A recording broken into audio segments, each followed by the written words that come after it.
Yung feeling gutom na gutom ka, yung nagdi-off ka na gutom ka, tapos biglang may nakita kang Pinoy na restaurant, gusto mo na rin yung humigop ng sabaw ba?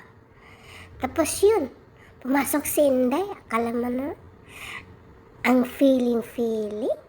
Tapos pag upo, bigla namang binigyan ng mic, ayun, napakanta si Inday. Sige day, laban mo yan, kahit yung boses natin na parang gutom na kambing. Sige, tuloy mo yan. Okay lang yan. Fight mo na lang yan. Walang choice eh. Huwag ka iyak ha. Sige, kanta ka lang ng kanta hanggang matapos mo yan. Matatapos lang din yan. Huwag ka na mag-alala. Huwag kang ma-stress. Huwag mag-stress, day. Sige, tuloy mo lang yan. Ilaban mo pa. Sige, day. Sige. Alam ko naman na pakiramdam mo. Ano ka na eh, stress ka na, tagal matatapos.